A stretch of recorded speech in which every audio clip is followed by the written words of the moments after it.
Guess what, guys? Your boy Beer Mac here in the video. Today we're going to talk about Malik Brown and his commitment today, or not today, but this Friday. Also talk about Barry Alexander just for a quick little second. But his commitment is tomorrow during National Signing Day, even though he's a 2022 kid, D tackle. And then we'll also talk about OU basketball and the loss we took last night, Texas Tech, in a very, very big defensive game, and what to expect from them from March Madness and the season on forth. And then also talk about National Signing Day, Kamar Wheaton. I know there's been a lot of talk about him. And also talk about Bookie hitting the transfer portal. So let's go ahead and start with Malik Brown. So guys, Malik Brown is a 5-star running back in the class of 2022. He comes out of California. He played at Mater Dei. He plays at Mater Dei still. For you guys who don't know what Mater Dei is, it's a very, very big powerhouse in the California region out there on the West Coast. Also a big powerhouse in high schools in general in the nation. For you guys, if you guys don't know who all came out of there, JT Downs has come out of there, Bryce Young's come out of there, Brew McCoy's come out of there. If you're an OU fan, Jeremiah Cardell's come out of there. Who else came out of there? It's a big name. There's some other kids I just can't remember their names off the top of my head. There's a lot of big names that came out of Mater Dei. They're a big powerhouse out there. He'll be making his commitment this Friday between us, LSU, Alabama, Georgia, Oregon, USC, and there's one more, Michigan. Those are his 7. All the crystal balls, if you haven't been paying attention, guys, it's going to OU. I have to see it to believe it, because for some reason with us and running backs, and us and 5-stars, and especially running backs lately, somehow they find a way to get away from us. So we'll have to wait and see how that goes. Look forward to see where he commits. Hopefully he becomes a Sooner, or commits to be a Sooner. That'd be awesome, and that helped our 2022 class a lot. Next, we'll talk about Barry Alexander and his commitment tomorrow, Wednesday, during National Signing Day. All the crystal balls are going towards him to go to Georgia. I picked Georgia too. When I saw him pick his date, he's committing, I picked Georgia too. Even though OU's a little bit in there, I still go with Georgia. They've done a good job recruiting him, so I'm gonna put my thing on Georgia. Put my money on Georgia to get him and get him locked up. Now let's talk about Kamar Wheaton too. For you guys who don't know, Kamar Wheaton is the course he signed tomorrow is 2021. It's basically the last day for all those kids. You can go past that date, but most of that class will be signed by tomorrow to what school they're gonna go to. So a lot of people are hearing little bits of things about him probably flipping to OU. Or Texas, because Steve Sarkisian was over there. I don't think it's going to happen. I do think, now the reason, so here's the thing about him. If this drags on to being like a all-day thing, that is a sign that he may be flipping, or he's having serious thought of flipping. Or he already has flipped. Now, this is like, it is done quick, and it's over with. You already hear about it. You'll know. You'll know. Put it like that, guys. You'll know about every day by experts and all that. You'll know. But if you don't hear anything about it till 2 o'clock, 3 o'clock, 4 o'clock, that means he's seriously thinking about flipping, or something's going on. I know his parents are big on OU. I just don't know. I don't understand. I mean, I understand why he goes to Bama. I do. I mean, look what they do with their talent. You'd be stupid not to go there. But at the same time, it's like, dude, you're telling me you want to... I just don't understand. I think that... I don't know. I have my own personal feelings about why you picked Bama, why I didn't understand why you picked Bama. Honestly, now, you kind of ask, if you're OU, of course you take them. You don't... And any OU fan saying they don't take a 5-star running back, you're insane. You take a 5-star... It don't matter what happened in the past between you and him. If he wants to come to your school, that adds more depth for you and makes you feel more comfortable with your running back room. Even though our running back room is already loaded, you got to think, guys, adding that makes it even more, and it's already a good-looking backfield. That just makes it even more dangerous of a backfield. So, no, if you're in the defense, I don't want him, you're going to, trust me, if he comes, you're going to say, okay, well, I'll allow it. It doesn't matter what we think. At the end of the day, Lincoln Riley gets paid to win football games. And if Kamar Wheaton comes to him, that's another 5-star recruit to add to your class and more talent in that backfield, so you don't have to worry about injuries as much. So, or who's going to replace who. So yeah, do I think that Eric Gray coming to OU kind of not really ruin those chances, but kind of put a little down to those chances? Yeah, of course. I think with Eric Gray coming to OU, I think that's probably in Kamar Wheaton's head a little bit, but not too much because I think Kenny Brooks will be done after this season. Sorry about that yawn.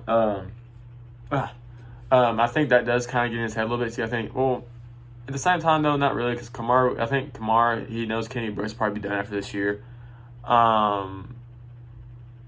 Depending on what type of year Eric Gray and all them have, I don't know if they'll be gone, but they could. You never know. They could have a breakout year like Kenny Brooks does. So yeah, I mean, I wouldn't be surprised to see him come up. I mean, I wouldn't say I wouldn't be surprised, but I wouldn't. I don't know. I wouldn't be like shocked. But at the end of the day, kind of tomorrow we get a good feeling how things work out. Basically, just depending on how long they think the whole thing is dragged out with Kamar Wheaton. Next, talk about OU basketball. So guys, OU basketball yesterday we fell to Texas Tech like 57-52, something like that. Honestly, guys, I do think that I don't know. It's weird. This OU basketball team, you guys remember, guys, Austin Reeves wasn't playing that game either. He didn't even play the game against Alabama. So, not having Austin Reeves hurts. That does hurt. That guy makes a lot of plays, and he finds a lot of open looks for his teammates and himself.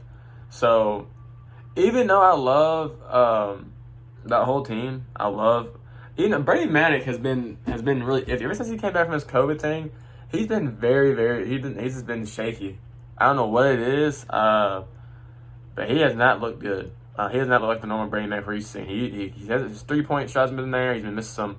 All his shots have been. If you look at his shots, they've all been short. So I don't know what's going on with that. I love the Gibson kid out of North. I think he came out of North Texas transfer. I love that kid. And the Carvers, everybody knows. I think his name's Harrison or whatever. I can't remember his name off the top of my head right now.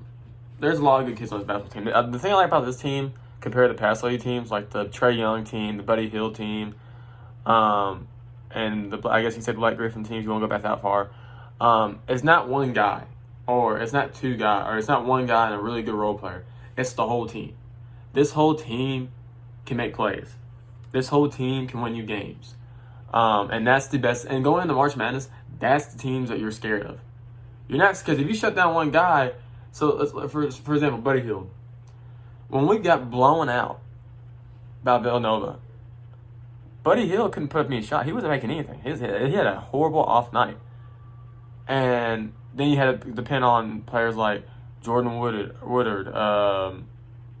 Isaiah Cousins, Ryan Spangler. You had to depend on guys like that. And these guys are not guys that can take over games. These are guys that can fill in holes for Buddy Hield and that were decent role players. Now, I love that OU team because they went to the Final Four. But let's be honest, guys. That team was Buddy Hield. That was one player.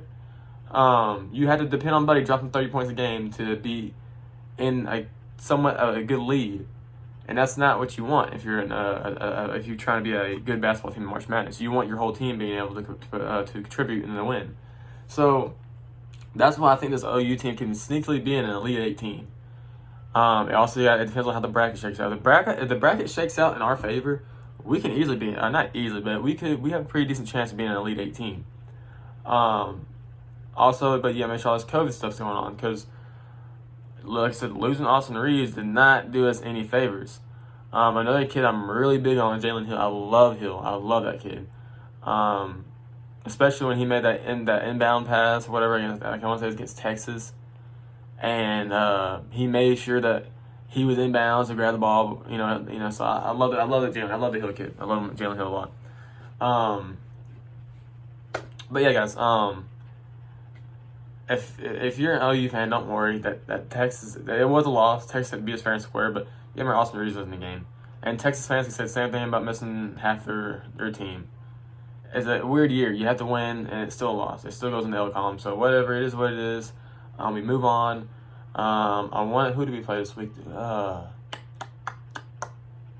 Who do we play this week?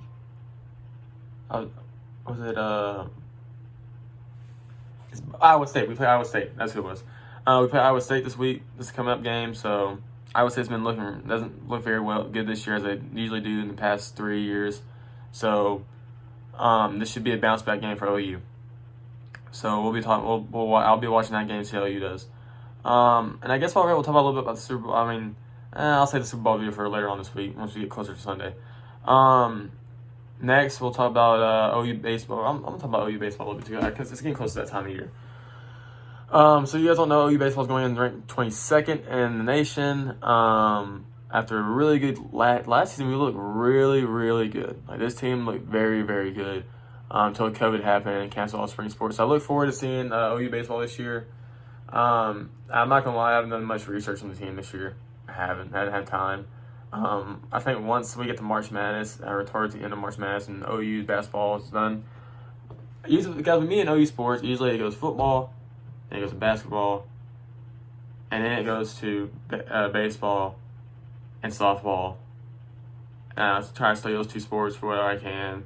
And then after that, I'm watching NBA, MLB, because I am a Dodgers fan and a Thunder fan. So I'm rotating sports. I gotta do so much research on all my teams and make sure I know what the hell I'm talking about when I make videos, and also make sure I know the hell I'm talking about. This is what I'm talking about them. So I have to do some more research on the OU baseball team. I know we're going in 22nd. Last year I think we were like top 10 at one point.